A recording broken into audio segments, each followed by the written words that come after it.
Hello everyone, welcome to our channel Arvinda A1 Education Institute. Here we are providing you a crash course of class 10th English. Today we are going to discuss about the supplementary reader of your book, chapter first of the supplementary reader, A Triumph of Surgery, written by James Herriot. इस story में क्या होता है कि generally जो author है वो ये बताना चाहता है कि जो किसी भी चीज़ को एक्सेसिव केयर या लव मिलता है तो वो नुकसान करता है या हमारे लिए सही नहीं होता है। जैसा कि इस स्टोरी में एक है कि एक लेडी होती है और वो एक डॉग रखी होती है, तो ये क्या करती है ना, उसे बहुत ज़्यादा केयर दे देती है, उसे कुछ भी खाने से मना नहीं करती है, चाहे वो हेल्दी हो या अनहेल्दी हो। तो एनीथिंग जो भी उसे पसंद आता है उस किसी चीज़ के लिए उसे मना नहीं करती है। जो डॉग जिस चीज़ को भी बोल देता है वो खाने देती है, केक्स वगैरह, चॉकलेट वगैरह। तो सोचिए डॉग्स को इतना मिल रहा है तो कहीं ना कहीं वो उसे हेल्थ पे बुरा असर करता है। तो फिर वो जो डॉग है वो काफ़ी अनहेल्दी हो जाता है। तो फिर एक दिन जो नरेटर है हमारा, जेम्स हैरियट, वो जाते हैं, फिर एक दिन डॉग से मिलते हैं तो काफ़ी उन्हें मना करते हैं। तो वो कोशिश करती हैं ताकि उस डॉग को क्या करते हैं, डॉग को मना कर सके या उस पर थोड़ा बहुत पाबंदी लगा सके जिससे हर चीज़ ना दें। लेकिन वो ऐसा कर नहीं पाते हैं क्योंकि वही एक्सेसिव लव, एक्सेसिव केयर। तो फिर क्या होता है कि जो डॉग है वो हॉस्पिटलाइज्ड हो जाता है, फिर काफ़ी सर्जरीज वगैरह करके वो सही होता है। तो फिर तभी उस चैप्टर का नाम पड़ा है अ ट्रायम्फ ऑफ सर्जरी। आइए देखते हैं हम chapter.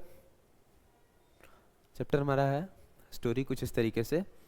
I was really worried about tricky this time. Dog का नाम है ट्रिकी, ये हमारे डॉग का नाम है। जो स्टोरी में लेडी हैं उनके डॉग का नाम है tricky. I was really worried about tricky this time. I had pulled up my car when I saw him in the street with his mistress, and I was shocked at his appearance. He had become hugely fat, like a bloated sausage with a leg at each corner. His eyes, bloodshot and rheumy, stared straight ahead, and his tongue lolled from his jaws. ये narrator हमारे बता रहे हैं, James Harriet, कि I was really worried about tricky this time. इस बार ये जो थे वो ट्रिकी को देखकर काफ़ी चिंतित थे। I had pulled up my car, मैंने अपनी कार को बाहर निकाला। When I saw him in the street with his mistress, जब मैंने उसे देखा, ट्रिकी को देखा उसकी मिस्ट्रेस के साथ।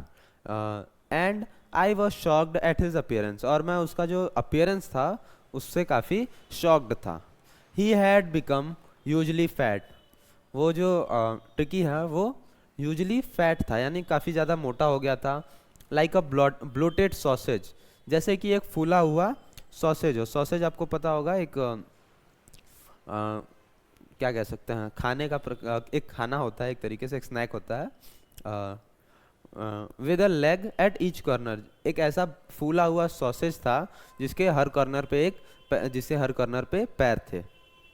His eyes bloodshot and rheumy, उसकी जो आंखें थी वो काफ़ी र्यूमी थी, वाटरी थी और ब्लड शॉट थी, उनमें जैसे लाल थी, एकदम खून जैसी। स्टेयर्ड स्ट्रेट अहेड, वो जो उसकी आंखें थी वो सामने की तरफ स्टेयर करती थी। एंड हिज टंग, और उसकी जो जीभ थी, लॉल्ड up from his jaws, लॉल्ड from his jaws, उसकी जो जॉज हैं उनमें से उसकी जीभ लॉल्ड थी। लॉल्ड का मतलब होता है जैसे कोई चीज़ जो बिना एनर्जी के एकदम लूज जब छोड़ दी जाती है, जो एकदम बस लटका रहे कोई चीज़, तो उसे लॉल्ड कहते हैं। मिसिस पम्फ्रे, पम्फ्रे जो है ट्रिकी की मालकिन, ट्रिकी की mistress, hasten to explain. He was so listless, Mr Herriot, he seemed to have no energy. I thought he must be suffering from malnutrition, so I have been giving him some little extras between meals to build him up. Some malt and cod liver oil and a bowl of Horlicks at night to make him sleep. Nothing much really. तो जो उसकी mistress हैं, Mrs Pomfrey, वो काफ़ी जल्दी में explain करती हैं कि ही वॉज सो लिस्टलेस, वो काफ़ी सुस्त था mister Herriot. He seem to have no energy, ऐसा लगता था कि इसमें कोई एनर्जी ही नहीं है। I thought he must be suffering from mall nutrition. मैंने सोचा कि शायद इसे माल न्यूट्रिशन है, यानी न्यूट्रिशन की कमी है। So I have been giving him some little extras between meals to build him up. तब से मैंने क्या किया कि इसके जो मील्स हैं, जो खाने हैं, उनके बीच में कुछ कुछ एक्स्ट्रा इसे देना स्टार्ट किया, ताकि इसे मैं बिल्ड कर सकूं या इसे हेल्दी कर सकूं।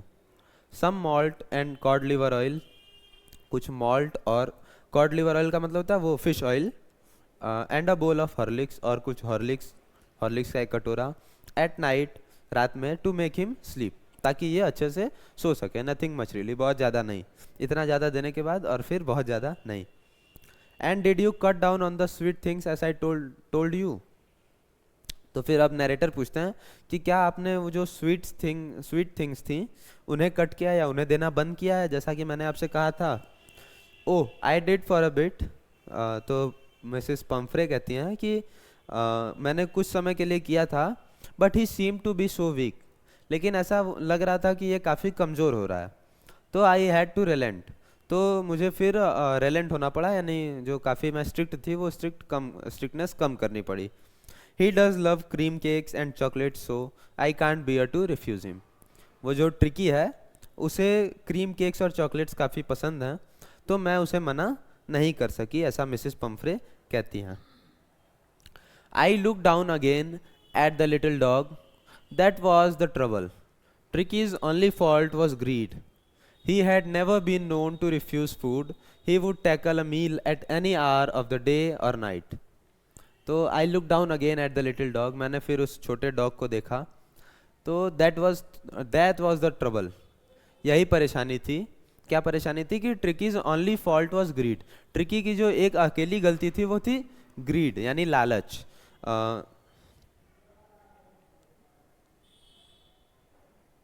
वो थी क्या थी? लालच। He had never been known to refuse food. ऐसा कभी नहीं था कि वो खाने को रिफ्यूज कर दे। He would tackle a meal at any hour of the day और नाइट। वो दिन हो या रात हो, उस किसी भी समय पर खाने पे टैकल कर सकता था या खाना खाने के लिए जा सकता था। And I wandered about all the things Mrs Pomfrey hadn't mentioned. और मुझे तो उस चीज़ से वंडर हुआ या उस चीज़ से आश्चर्य हुआ, उन सारी चीज़ों से जो मिसेस पम्फ्रे ने अभी मेंशन नहीं की हैं। Are you giving him plenty of exercise? तो क्या आप उसे भरपूर एक्सरसाइज करवाती हैं? Well he has his little walks with me as you can see. तो ये क्या पूछते हैं मिस्टर हैरियट कि क्या आप उसे एक्सरसाइज कराती हैं? तो मिसेस पम्फ्रे कहती हैं कि he has his little walks with me, मेरे साथ वो छोटे छोटे वॉक करता है, एज यू कैन सी, जैसा कि आप देख सकते हैं। But Hodgkin the gardener has been down with lumbago, so there has been no ring throwing lately. लेकिन जो इनका जो गार्डनर है Hodgkin, the gardener has been down with lumbago. Lumbago क्या होता है ना, जो कमर में और कमर के जॉइंट्स में जो पेन होता है उसे बोलते हैं। तो हॉट किंग को कमर में दर्द है, तो इसके वजह से no ring throwing lately. Ring throwing वो आपने देखा होगा, एक प्लेट होती है प्लास्टिक की, जिसे थ्रो करते हैं और डॉग्स जो हैं जागते हैं लेके आते हैं, तो वो सारे गेम्स नहीं हो पाते हैं। I tried to sound severe, now I really mean this, if you don't cut his food right down and give him more exercise, he is going to be really ill. तो अब मुझे क्या हुआ, severe होना पड़ा, यानी काफ़ी rude होना पड़ा। तो अब ये क्या बोलते हैं कि now I really mean this, अब मेरा मतलब यही है जो मैं अब बोलने जा रहा हूँ। If you don't cut his food right down, अगर आप उसके खाने को कम नहीं करते हैं, and give him more exercise, और उसे एक्सरसाइज ज़्यादा नहीं कराते हैं, तो he is going to be really ill, तो वो ज़्यादा ही बीमार पड़ने वाला है। You must harden your heart and keep him on a very strict diet. आपको अपने दिल को जरूरी से कठोर करना पड़ेगा और उसे काफ़ी स्ट्रिक्ट डाइट देनी पड़ेगी। Mrs. Pumphrey wrung her hands. Oh, I will, Mr. Harriet. I am sure you are right, but it is so difficult, so very difficult. तो मिसेस पम्फ्रे क्या करती हैं, अपने हाथों को हिलाते हुए बोलती हैं कि ओह आई विल, हाँ मैं करूँगी mister Herriot. I am sure you are right, मुझे यकीन है कि आप सही हैं, but it is so difficult, so very difficult. लेकिन ये जो चीज़ें आपने बताई हैं कि उसके खाने को कम करना और उसकी डाइट को स्ट्रिक्ट करना, ये काफ़ी ज़्यादा डिफ़िकल्ट होगा मेरे लिए। She set off, head down along the road, as if determined to put the new regime into practice immediately. वो वहाँ से चल दी, रोड से आगे की तरफ चली, as if determined to put the new regime into practice immediately, जैसे कि वो अपना नया जो शेड्यूल है, जो रेजाइम है, जो डाइट है, उसे प्रैक्टिस में तुरंत ला देंगी, ऐसा ही उन्हें देखकर लग रहा था। I watched their progress with growing concern. मैंने उनकी प्रोग्रेस को देखा और मेरी चिंता बढ़ती गई। Tricki was tottering along in his little tweed coat. He had a whole wardrobe of these coats for the cold weather and a raincoat for the wet days. He struggled on, drooping in his harness. I thought it wouldn't be long before I heard from Mrs. Pumphrey. क्या हुआ कि I watched their progress with growing concern. मैंने उनकी progress को देखा लेकिन मेरी चिंता बढ़ती गई। Tricky was tottering along in his little tweed coat. Tricky जो था, जो डॉग था, वो टॉटरिंग कर रहा था, यानी लड़खड़ाते हुए चल रहा था along in his little tweed coat. उसके छोटे हुए बुने हुए कोट में वो टॉटरिंग कर रहा था, लड़खड़ाते हुए चल रहा था। He had a whole wardrobe of these coats. उसके पास एक भरा हुआ वार्डरोब था इन्हीं कोट से, फॉर द कोल्ड वेदर, ठंडे मौसमों के लिए, और एक रेन कोट भी था फॉर द वेट डेज, बारिश जब होती है, बारिश के मौसम में रेन कोट भी उसके पास था। ही स्ट्रगल्ड ऑन, उसे काफ़ी दिक्कत होती थी। ड्रूपिंग इन हिज हार्नेस, उसके अपने हार्नेस में उसे चलते हुए। हार्नेस क्या होता है ना, आपने देखा होगा डॉग्स के जो बॉडी पे स्ट्रैप्स लगते हैं, जैसे गले में सिर्फ पट्टा नहीं होता, पूरी बॉडी पे जो पट्टा होता है उसे हार्नेस बोलते हैं। तो आई thought it wouldn't be long before I heard from Mrs Pomfrey. तो मुझे ऐसा लगा कि मिसेस पम्फ्रे से सुनने में मुझे देर नहीं होगी। अब क्या सुनने में देर नहीं होगी, आइए देखते हैं। The expected call came with in a few days. जिस कॉल का मुझे एक्सपेक्टेशन था वो कुछ ही दिनों में आया। Mrs Pomfrey was distraught. Mrs Pomfrey जो थी वो डिस्ट्रॉट थी, यानी उनका जो आशा थी वो छूट चुकी थी, एकदम निराश थी। Tricky would eat nothing. Tricky कुछ खा नहीं रहा था। आप सोचिए, जो ऐसा बताया गया था कि दिन हो या रात हो, किसी भी टाइम खाने के लिए तैयार रहता था, वो आज कुछ खा नहीं रहा था। Refuse even his favourite dishes, और अपनी फेवरेट डिशेस को भी रिफ्यूज़ कर दे रहा था। And besides he had bouts of vomiting, और इसके साथ साथ उसे वॉमिटिंग के कई बाउट्स थे। बाउट्स मतलब होता है किसी चीज़ को लगातार बार बार करना, तो वही है कि उसे वॉमिटिंग कई बार उल्टी हो रही थी। ही spent all his time lying on a रग पैंटिंग, और वो अपने रग पे, या जो कपड़े का टुकड़ा होता है जो जिस पे डॉग्स वगैरह बैठते हैं, तो उस पर हमेशा बैठा रहता था हाँफते हुए। Didn't want to go for walks, didn't want to do anything, और उसे ना वॉक पे जाना था, ना कुछ भी करने का उसका इच्छा नहीं हो रहा था। I had made my plans in advance. मैंने अपने प्लान्स को एडवांस में ही बना लिया था। The only way was to get Tricki out of the house for a period. The only way was to get Tricki out of the house for a period. जो एक रास्ता था, एक इकलौता रास्ता था, वो ये था कि ट्रिकी को कुछ समय के लिए उस घर से बाहर निकाला जाए। I suggested that he be hospitalised for about a fortnight to be kept under observation. तो मैंने ये सजेस्ट किया कि ट्रिकी जो है उसे हॉस्पिटलाइज होना होगा फॉर अबाउट अ फोर्टनाइट। उसे लगभग कुछ 15 दिनों के लिए हॉस्पिटलाइज होना होगा ताकि उसे ऑब्जर्वेशन में रखा जा सके। The poor lady almost swooned. जो पुअर लेडी थी, यानी जो मिसेस पम्फ्रे थी, पुअर इसलिए क्योंकि वो काफ़ी निराश थी, काफ़ी दुखी थी, वॉज ऑलमोस्ट स्वून्ड। उन पे ऐसा लगा कि बहुत ज़्यादा दुख आ गया है। She was sure he would pine and die if he did not see her every day. तो जो पम्फ्रे थी, मिसेस पम्फ्रे, वो भी श्योर थी कि अगर ट्रिकी उन्हें रोज़ नहीं देखता है तो भी वो तड़प कर और विरह में मर जाएगा। तो but I took a firm line, लेकिन मैंने एक बहुत कठिन निर्णय लिया, एक बहुत गहरी बात कही। Tricki was very ill and this was the only way to save him. In fact I thought it best to take him without delay and followed by Mrs Pumphrey swellings. क्या कह रहा है कि ट्रिकी बहुत ज़्यादा इल था और उसे बचाने का सिर्फ एक ही रास्ता था, वही उसे उस घर से बाहर निकालना। In fact I thought it best to take him without delay, और उसे बिना किसी देरी के निकालना ही बेस्ट था। Followed by Mrs Pumphrey's wailings, I marched out to the car carrying the little dog wrapped in a blanket.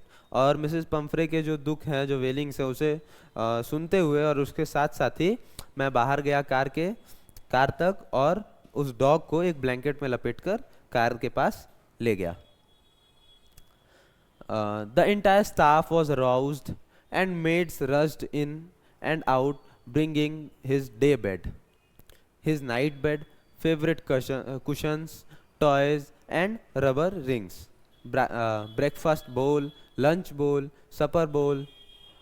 तो उसका जो जो मिसेस पंफ्रे का जो इंटायर स्टाफ था और मेड्स थी, वो सब एकदम जल्दी जल्दी में थी और अंदर बाहर बहुत जल्दी जल्दी कर रही थी. उसके डे बेड, नाइट बेड और कशंस, पर्दे, उसके जो तकिया वगैरह थे, उसके खिलौने, रबर रिंग्स और उसके नाश्ते का कटोरा, उसके लंच का कटोरा, उसके रात के खाने का कटोरा, ये सारी चीज़ें वो लाने में बहुत ज़्यादा बिजी थी और बहुत तेज़ी से काम वो कर रही थी, उसके जो मेड्स थी मिसिस पंफ्रे की.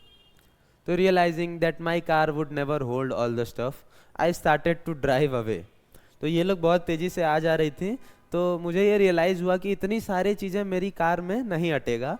तो my car would never hold all the stuff, I started to drive away. मैं वहाँ से जाने लगा.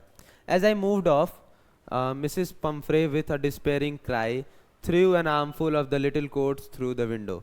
तो जैसे मैं जा रहा था, मैं जैसे ही चलने स्टार्ट किया, तो मिसिस पंफ्रे रोते हुए एक आर्मफुल यानी एक हाथ में भरा हुआ कोट्स, बहुत सारे एक कोट्स लेकर विंडो से फेंक दिया अंदर की तरफ. I looked in the mirror before I turn the corner of the drive, everybody was in tears. और मैंने मिरर से देखा, जब मैं कॉर्नर पे था, मुड़ने वाला था, तो मैंने देखा कि वो सारे लोग रो रहे थे. Out on the road I glance down at the pathetic little animal gasping on the seat by my side. Road पर ही जब मैं बाहर आया, तो रोड पर मैंने देखा कि I glance down at the pathetic little animal.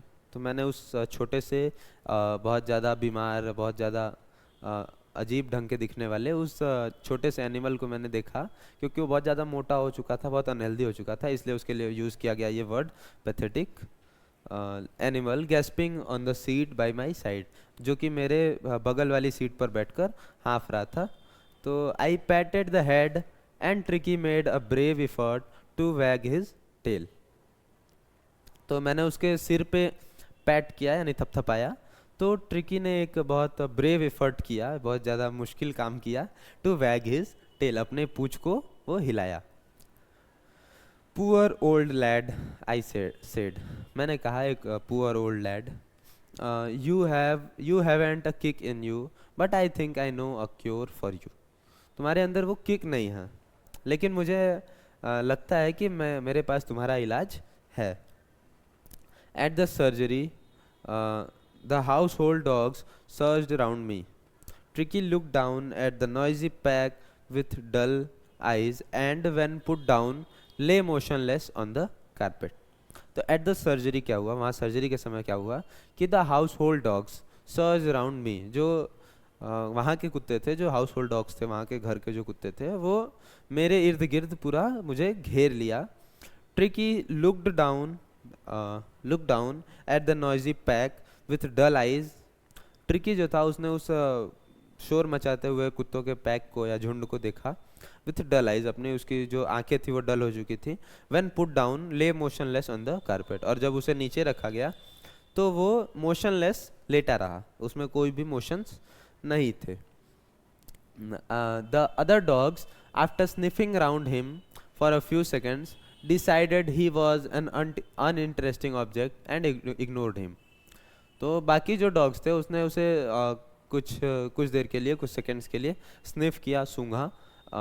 Decided he was an uninterested object, और ये डिसाइड किया कि वो एक अनइंटरेस्टिंग ऑब्जेक्ट है, उसमें कोई इंटरेस्टिंग बात नहीं है, और उसे इग्नोर कर दिया.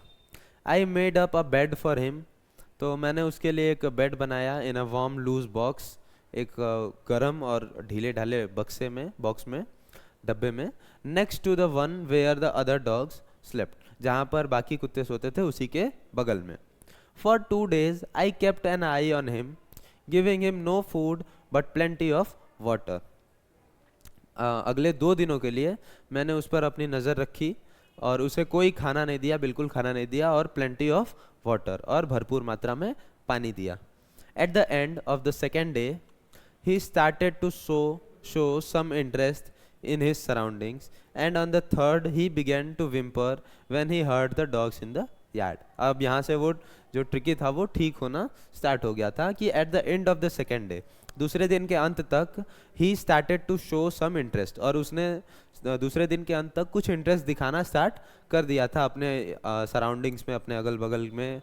और जब तीसरा दिन शुरू हुआ तो उसने क्या किया, अपने जो अगल बगल के जो बाकी कुत्ते थे उनकी आवाज़ों को सुनकर ये भी हिलना डुलना और मूव करना स्टार्ट कर दिया. When I opened the door, Tricky trotted out and was immediately engulfed by Joe, the greyhound, and his friends. तो जब मैंने दरवाजे को खोला तो ट्रिकी लड़खड़ाते हुए बाहर गया, और जैसे ही वो बाहर पहुंचा उसे तुरंत जो नाम का डॉगी है, द ग्रे हाउंड, तो वो जो एंड हिज फ्रेंड्स, उनके जो और उसके दोस्तों के द्वारा उसे तुरंत इनगल्फ कर लिया गया. इनगल्फ का मतलब होता है, इनगल्फ का मतलब क्या होता है कि किसी चीज़ को चारों तरफ से घेर लेना. After rolling him over and थ्रूली inspecting him, the dogs moved of down the garden. Tricky followed them rolling slightly with his surplus fat. तो आफ्टर रोलिंग हिम, उसके साथ खेलते कूदते, उसको इधर इधर उधर उसे थोरोली इंस्पेक्ट करते, उसे अच्छे से इंस्पेक्ट करते हुए, जो डॉग्स थे उन्होंने जब उसे समझ लिया, अच्छे से देख लिया, तो क्या किया, moved of down the garden, और गार्डन की तरफ वो जाने लगे. ट्रिकी फॉलोड देम, ट्रिकी भी उनके पीछे पीछे गया. Rolling slightly with his surplus fat, अपने उस भारी भरकम फैट के साथ धीरे धीरे वो आगे बढ़ा. लेटर दैट डे, उसी दिन बाद में क्या हुआ कि I was present at feeding time, खाने के समय मैं वहाँ पे प्रेजेंट था. I watched while Tristan slopped the food into the bowls, मैंने देखा जब ट्रिस्टन ने खाने को उनके बोल्स में डाला. There was the usual headlong rush followed by the sounds of high speed eating. Every dog knew that if he fell behind the others was liable to have some competition for the last part of his meal. तो उस दिन क्या हुआ कि जब Tristan नाम का कोई आदमी था, उसने कुत्तों के जो बोल्स थे उनमें जब खाना डाला तो एक बहुत तेज़ी का रश हुआ, बहुत भीड़ भाड़ से कुत्ते जो थे वो सब दौड़ के भागे, और वहाँ पे खाने के जल्दी जल्दी खाने का साउंड्स वहाँ पे था.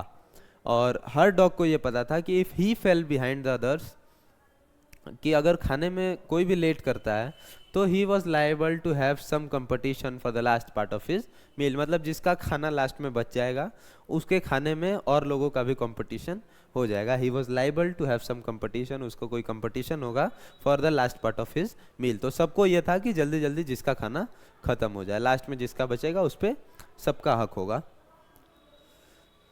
व्हेन दे हैड फिनिश्ड, जब वो खाकर हट चुके या फिनिश कर लिया, तो tricky took a walk around the shining bowls, licking casually inside one or two of them.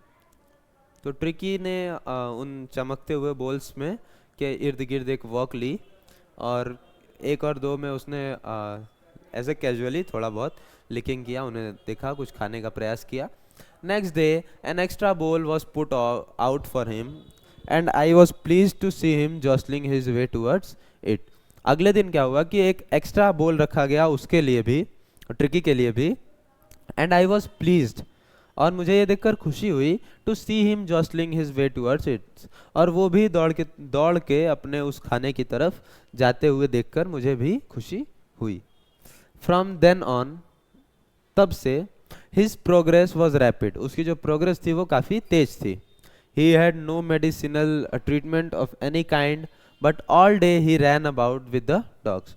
उसे किसी भी तरीके का मेडिसिनल ट्रीटमेंट नहीं दिया जा रहा था, उसे दवा वगैरह नहीं दी जा रही थी, लेकिन पूरे दिन वो क्या करता था, बाकी कुत्तों के साथ भी दौड़ता था.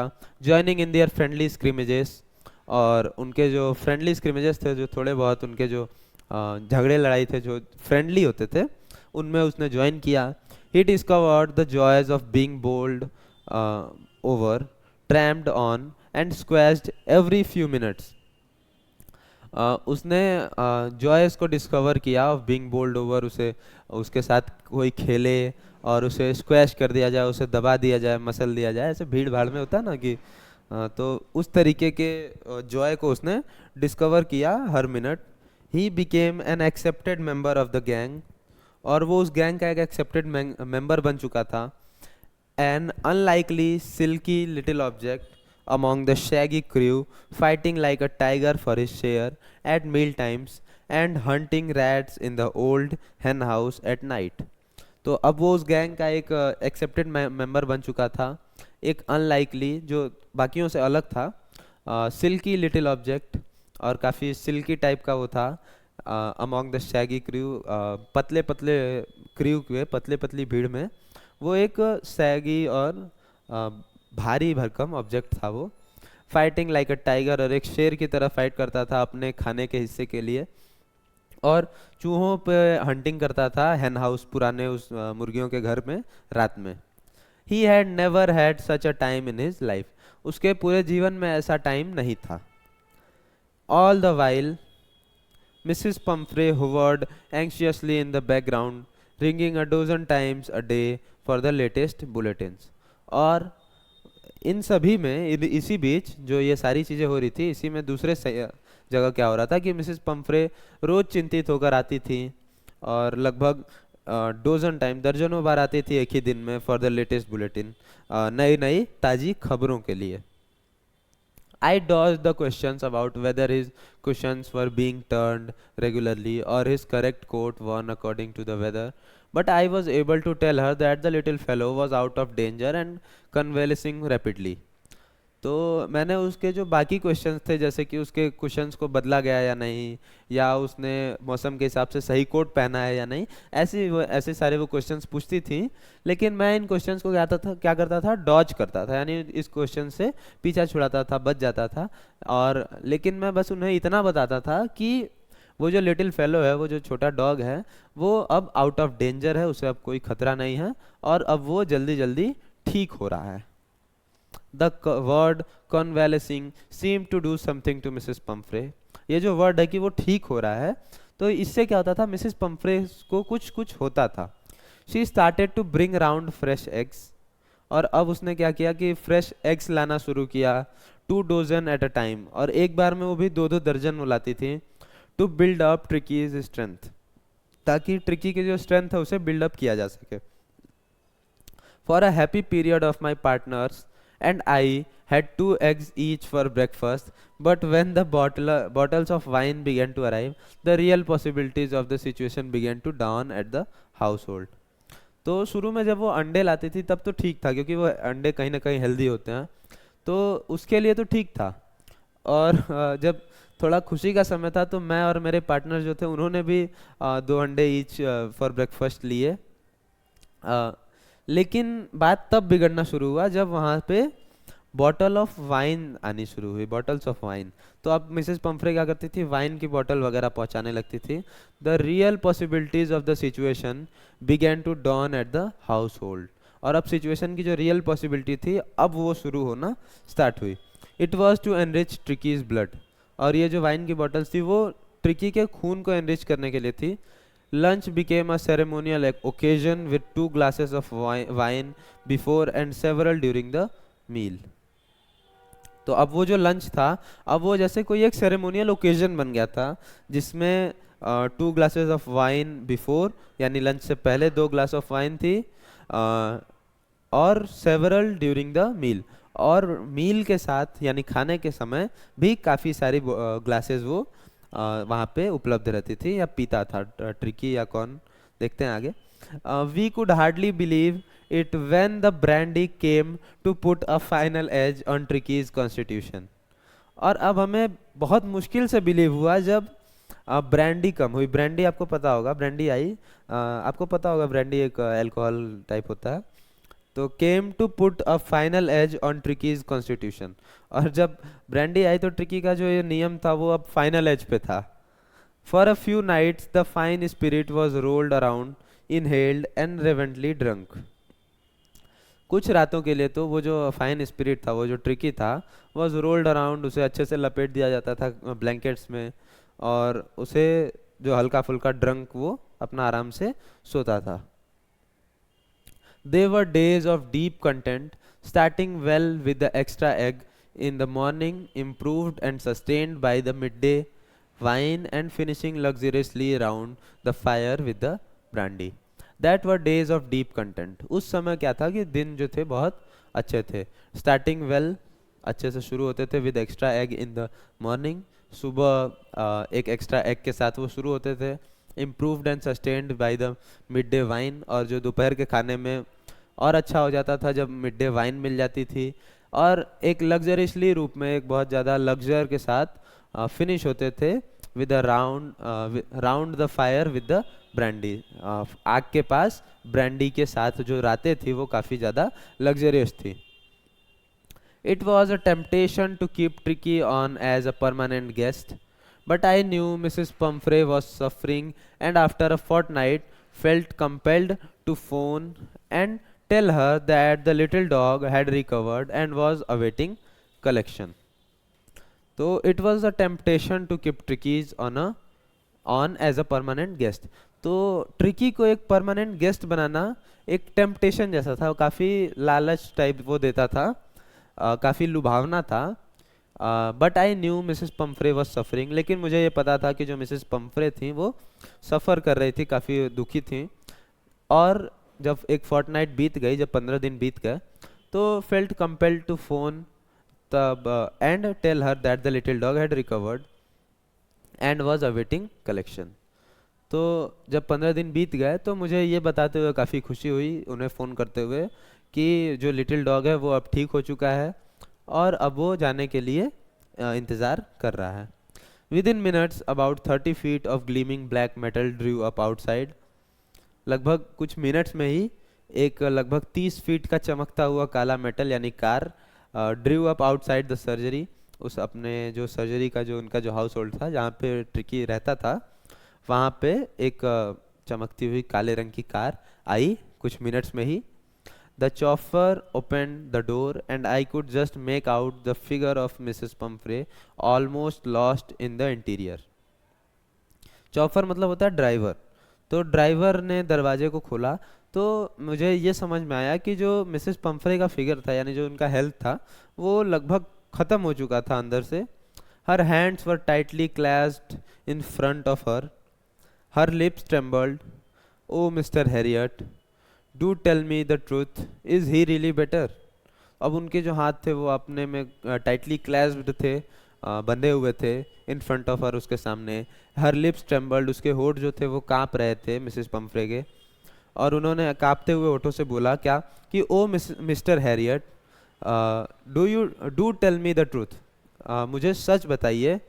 इज़ ही रियली बेटर, क्या सच में वो ठीक है अब? Yes, he is fine. There is no need for you to get out of the car. I will go and fetch him. हाँ, वो ठीक है और आपको कार से बाहर उतरने की कोई ज़रूरत नहीं है, मैं जाता हूँ और उसे ले आता हूँ. I walked through the house into the garden. A mass of dogs was hurtling round and round the lawn, and in their midst, ears flapping, tails waving, was the little golden figure of Tricky. तो मैं घर से होते हुए garden में गया और a mass of dogs was hurtling round and round the lawn. और एक डॉग्स का एक मास था, एक बहुत भीड़ थी या बहुत ढेर सारे डॉग्स थे, वो लॉन के इर्द गिर्द अपना खूब चक्कर लगा रहे थे, काफ़ी शोर मचाते हुए. एंड इन देयर मिडस्ट, और उनके बीच ही, ईयर्स फ्लैपिंग, अपने कानों को फ्लैप करता हुआ, टेल वेविंग, और उसकी जो पूंछें थी वो वेव कर रही थी, was the little golden figure of tricky. और उनके बीचों बीच ही ट्रिकी का वो सुनहरा फिगर या सुनहरा बॉडी वो ट्रिकी की वहाँ पे था. In 2 weeks, he had been transformed into a lithe, hard-muscled animal. He was keeping up well with the pack, stretching out in great bounds, his chest almost brushing the ground. तो in 2 weeks, 2 हफ्तों में, यानी एक fortnight में, he had been transformed into a lithe, hard-muscled animal. वो transform हो चुका था एक बहुत ज़्यादा मजबूत और हार्ड मसल्ड एनिमल में. He was keeping up well with the pack, और वो उस झुंड के साथ अच्छे से रह रहा था, stretching out in great bounds, उस बड़ी सी बाउंड्री को स्ट्रेच करते हुए, यानी उसमें रोज चक्कर लगाते हुए, his chest almost brushing the ground, और उसका जो चेस्ट था वो लगभग अब ग्राउंड को टच करता था। I carried him back along the passage to the front of the house, मैं उसे वापस ले आया पैसेज से होते हुए अपने घर के सामने तक। The chauffeur was still holding the car door open and when Tricki saw his, the chauffeur यानी जो ड्राइवर था वो अभी भी कार के दरवाजे को ओपन किया हुआ था। And when Tricki saw his mistress he took off from my arms in a tremendous leap and sailed into Mrs Pumphrey's lap. तो जब ट्रिकी ने अपने मिस्ट्रेस को, अपनी मालकिन को देखा, तो वो मेरी बाहों में से, मेरे आर्म्स में से वो जंप कर गया, एक इन अ ट्रिमेंडस लीप, एक बहुत मजबूत उछाल के साथ वो जंप कर गया और उछलते हुए ही sailed into Mrs Pumphrey's lap, और उड़ते हुए मिसेस पंफ्रे के लैप में यानी उनकी गोद में चला गया। She gave a startled oh and then had to defend herself as he swarmed over her, licking her face and barking। और वो काफ़ी खुश होकर, एक जैसे होता है ना, काफ़ी लोग खुश हो जाते हैं, तो वैसे वो हुई। And then had to defend herself, और उन्हें अब खुद को बचाना भी था। As he swarmed over her, जैसा कि वो अब उनके ऊपर चढ़ गया था। लिकिंग हर फेस, उनके चेहरे को लिक कर रहा था। एंड बार्किंग, और भौंक रहा था। During the excitement I help the chauffeur to bring out the beds, toys, cushions, coats and bowls, none of which had been used। तो इन्हीं सब के बीच में ड्यूरिंग द एक्साइटमेंट अब मैंने उस ड्राइवर को मदद किया ताकि वो उस बेड्स को, टॉयज को, जितनी भी चीज़ें वो लेके आया था वो सारी चीज़ें अब वापस जाएं, which none of which had been used, जिनमें से कुछ भी यूज़ नहीं हुआ था। As the car moved away, Mrs Pumphrey leaned out of the window, tears shone in her eyes, her lips trembled.